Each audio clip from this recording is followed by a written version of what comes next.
La boda roja no es un momento más dentro de Juego de Tronos, es el momento. Es esa escena a la que tu amigo que ya vio la serie o leyó los libros está esperando que tú, como nuevo espectador, llegues. He estado en ambas situaciones, de ser el advertido a ser el que advierte. Pero no fue hasta que me pasé de la serie a los libros, especialmente luego de haberlos releído un par de veces, que me di cuenta de un detalle interesante. Y se trata de la buena cantidad de pistas que hay en los libros sobre este evento en comparación con su adaptación televisiva. Muchas de estas pistas o presagios están muy bien escondidas y pasaban desapercibidas durante la primera lectura, pero luego de ello y volviendo a leer la saga varias veces te encuentras con ellas y piensas en cómo fue posible que no lo vieras venir. Por supuesto, como ya dije, esto solo lo conseguí con la relectura y no me extrañaría de que las personas que lo leyeron en su momento ni se les pasase por la cabeza lo que iba a suceder. De hecho, ni los propios personajes dentro de la misma historia pensaban que algo como esto podría suceder. Aunque tengo un recuerdo mucho más vago en comparación con su versión escrita, creo que en la serie de HBO no hubo tantas pistas o presagios de lo que iba a pasar en Los Gemelos. Así que el día de hoy vamos a desmenuzar los libros de George R. Martin y hacer un repaso de aquellas pistas o presagios que ya nos anticipaban la boda roja y por supuesto la caída de la casa Stark. Así que vamos por orden cronológico. Vamos a comenzar por la que quizás sea el presagio más conocido respecto a este suceso, y son las visiones que tiene Daenerys en la Casa de los Eternos. En Choque de Reyes, Dany se dirige a la Casa de los Eternos guiada por Pyat Pree y luego de beber un líquido azul conocido como color del ocaso, tiene una larga serie de visiones sobre el pasado, el presente y el futuro. Una de las más recordadas, por supuesto, fue la que se narra en este pasaje. Más adelante se tropezó con un festín de cadáveres. En un trono elevado había un hombre muerto con cabeza de lobo.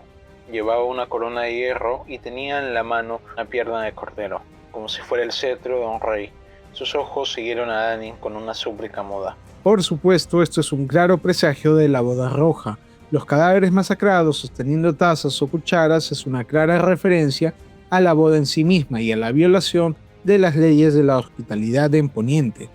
El hombre muerto en un trono con cabeza de lobo es literal y figurativamente hablando Robb Stark, y el macabro uso de su cadáver que le dieron los Freys al amarrarle la cabeza de su lobo huervo viento gris a su cadáver. Este momento no fue adaptado en la serie, el motivo la verdad es que no lo tengo bien claro, pero creo apostar que querían reservarse lo más posible la sorpresa de lo que iba a pasar en Los Gemelos. Si hablamos de cambios que la serie hizo, podemos hablar de Arya y su paso en Harrenhal. A diferencia de la serie, en el libro ella sirve como copera de Roose Bolton, no de Tywin Lannister. Y es en su último capítulo en este libro donde encontramos una escena de lo más interesante que a mi parecer anticipaba de manera muy sutil la traición de los Boltons y Freys. Arya, en su papel de copera, está presente durante una reunión entre varios Freys y Roose Bolton, quienes hablan sobre la victoria de los Lannister ante Stannis en el Aguas Negras y de la alianza de la corona con los Tyrell. Ante estas noticias, los Freys presentes empiezan a expresar sus dudas y temores de estar en el bando perdedor de la guerra. Pero lo más interesante llega después. Roose Bolton ordena enviar una carta a Sir Herman Tarhart ordenándole que se una a Robert Grover para atacar Valle Oscuro. Y, si se acuerdan bien, en el siguiente libro, Tormenta de Espadas, este ejército norteño es emboscado casualmente por la montaña y Randyll Tarly, quienes los masacran y acaban con una parte importante de las fuerzas de Robb.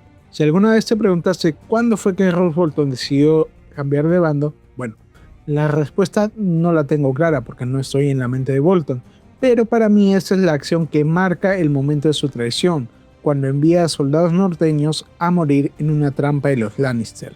Una acción que ya nos daba indicios de su traición posterior. Seguimos con los presagios de este libro y es que es de veras el último de todos, pero hay que ubicarnos un poco, así que vamos con un poco de contexto.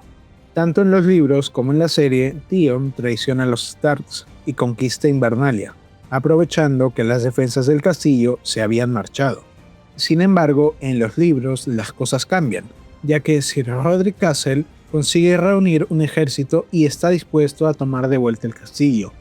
Theon, con pocos hombres, decide confiar en Ediondo, un prisionero que había llegado hace poco al castillo y que se había ofrecido a servir a Theon. Ediondo le menciona a Theon que puede conseguirle hombres en Fuerte Terror y que solo necesita un par de monedas y un caballo, a lo que Theon, desesperado, acepta. Cuando Sir Roderick ya estaba a punto de asediar el castillo, aparece Ediondo, quien es revelado como Ramsay Bolton, y asesina a traición a Sir Roderick y al resto de los norteños que estaban a favor de los Stark. Luego de acabar con ellos, se dirige a Invernalia y luego de pegarle un puñetazo en la cara a Theon que lo deja inconsciente, da una orden fulminante: quemar el castillo, pero con el detalle de que antes saquen a los Freys de allí. Esta orden me pasó desapercibida en su momento por el genial giro de trama de Martin al presentar a Ramsay como Ediondo, o mejor dicho, al presentar a Ediondo como Ramsay. O bueno, ya me confundí yo también con tantos giros. Pero cuando te detienes a pensarla por un segundo, ves que hay un par de cosas que no encajan. Por ejemplo, el hecho de que un Bolton, familia aliada en esos momentos con los Starks, ordenase quemar el castillo insignia del norte. O el otro hecho de que un monstruo sin piedad, como nos vienen contando y presentando que es Ramsay, se preocupe por los niños Freys que no le deberían de significar nada. Pero todo tendría sentido cuando nos enteramos luego de la alianza secreta entre Boltons y Freys para acabar con los Starks. Pasamos a Tormenta de Espadas, y antes de ir con los presagios me parece importante primero mencionar la cantidad de veces que se habla en este libro sobre las leyes de la hospitalidad. Y es que en este libro, como en ningún otro, se nos habla repetidamente de esta tradición en Poniente. Tenemos por ejemplo la primera conversación entre Mance Rayder y Jon Snow, a quien éste le asegura que no le hará daño por haber compartido con él la sal y el pan. Otra, el motín en el torreón de Craster, siendo Jorah Mormont quien dice que los maldecirán a todos por asesinar a su anfitrión en su propia casa. O la historia que le cuenta Bran a los Reyes sobre el cocinero Rata, quien asesinó a un invitado suyo bajo su propio techo y que fue condenado por los dioses a convertirse en una rata incapaz de comer otra cosa que no sean sus propios hijos. Dicho esto, continuamos con los demás capítulos. Dejamos Choque y ese final tan trágico con la quema de Invernalia para pasar al libro de la verdadera desgracia, Tormenta de Espadas. Y es que por supuesto que aquí tenemos varias pistas que anticipaban la traición de los Bolton, los Freys y el ataque secreto de los Lannister. La primera vez que vemos esto es desde el punto de vista de Tyrion, quien luego de su batalla de Aguas Negras va a conversar con su padre para exigir ser nombrado heredero de la Roca. Y pausa, solo quiero comentar que ese es de mis diálogos favoritos de toda la saga y una de las palizas verbales más fuertes de todas, porque Tywin no tiene piedad con el pobre Tyrion y le ataca con todo su odio, pero lo más sorprendente es que Tyrion, quien siempre tiene una respuesta para todo, no puede ni contestarle nada, lo dejó completamente mudo. Normal que el actor de Tywin, Charles Dance, tuviera que disculparse con Peter Dinklage después de cada escena, porque hay varias cosas más bonitas que le decía cuando salían en pantalla.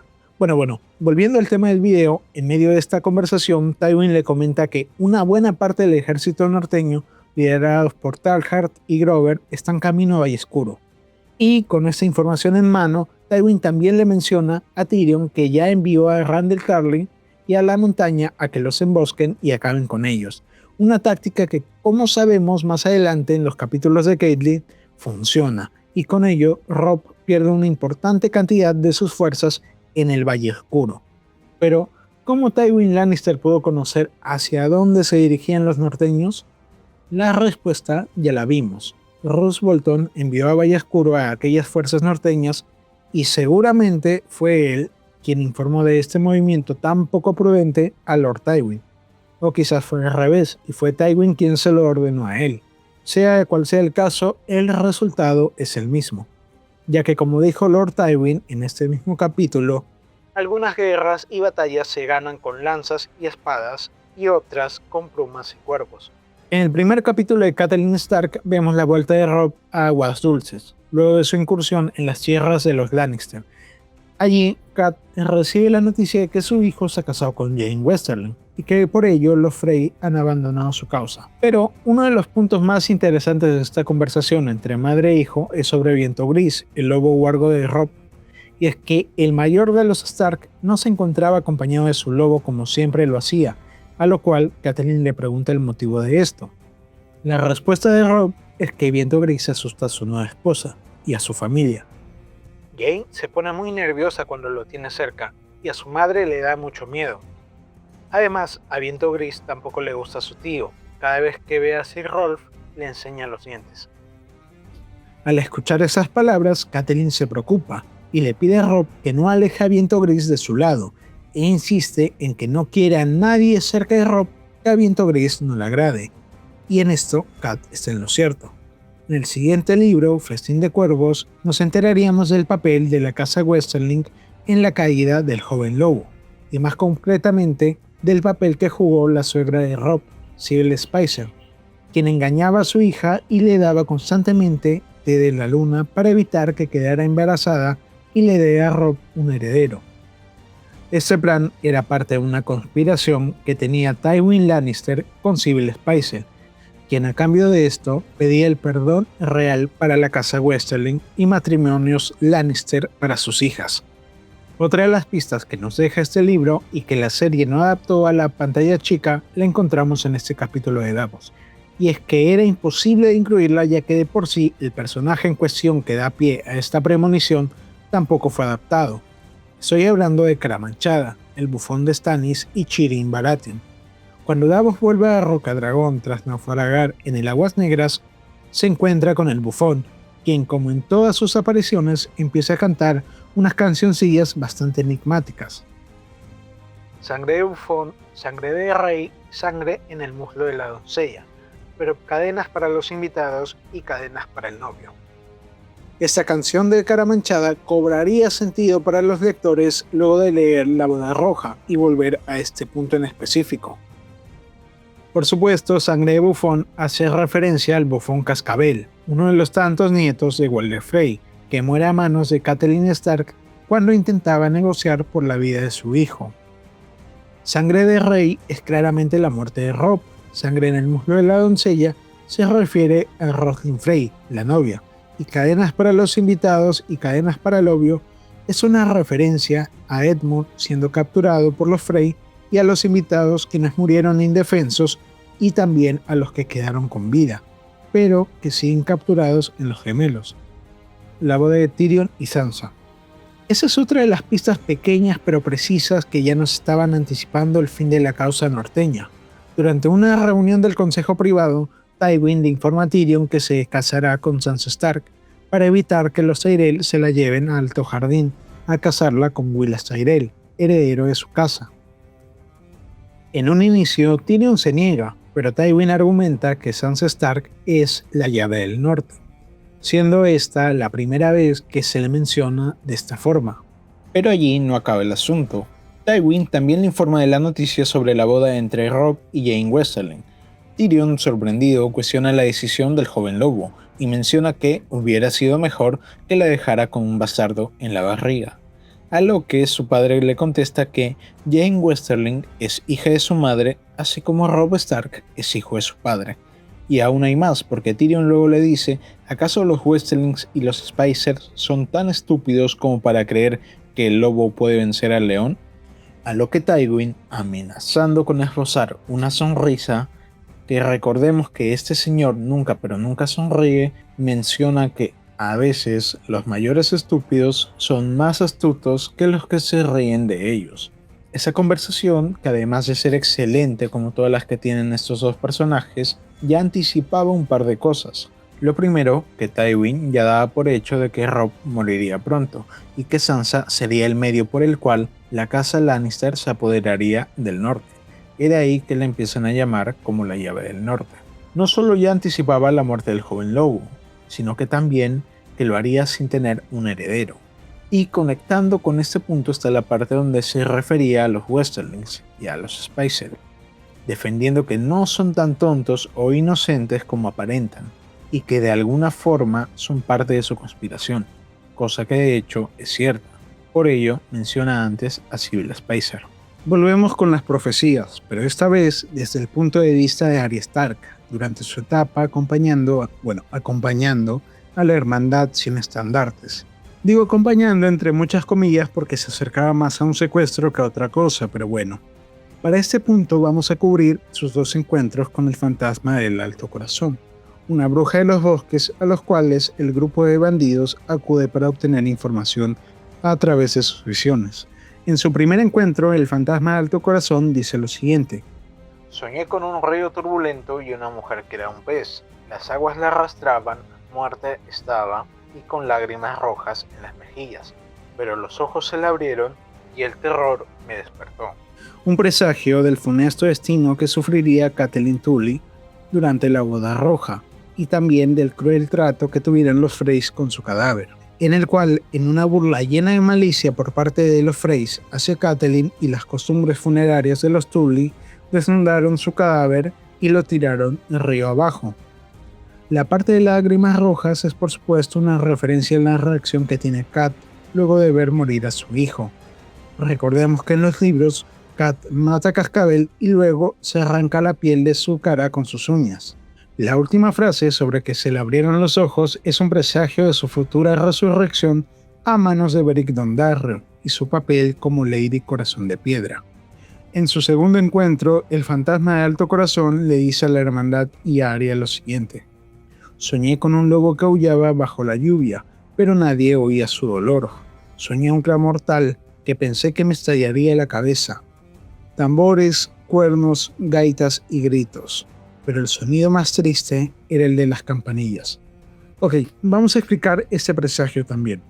El lobo que huye bajo la lluvia es Viento Gris, quien en su camino a los gemelos se comportaba de forma extraña, gruñéndole incluso a los mismos Freys. El clamor, tambores, cuernos, gaitas y gritos son la combinación de dos sonidos que tuvieron lugar en la boda, tanto los que venían provenientes por los músicos como los sonidos de los soldados y familias norteñas que fueron masacradas. Y por último, el sonido de las campanillas hace referencia a las mismas campanillas que estaban en el casco que utilizaba Cascabel, uno de los nietos de Walder Frey, quien estaba disfrazado como bufón y hacía alusión y al mismo tiempo burla a Robb Stark. Recordemos que Cascabel es el Frey que es asesinado por Catelyn y que en la serie fue reemplazado por la esposa de Walder Frey. En este capítulo, Jaime y Brienne son llevados ante Roose Bolton, quien pone al tanto a sus invitados sobre las noticias de la guerra, entre ellas el hecho de que Robb se casó con una Western. Pero lo más llamativo de esa interacción fue la decisión de Roose Bolton de enviar a Jaime con su padre al desembarco del rey, pese a que sabemos que en ese momento Robb estaba buscando al Matarreyes y lo quería tener prisionero de vuelta. Es más, incluso negocia con Jaime para que este último absuelva de toda la culpa a Roose Bolton por el corte de su mano y le eche toda la responsabilidad a Vargo Hoat, cosa que igual es cierta.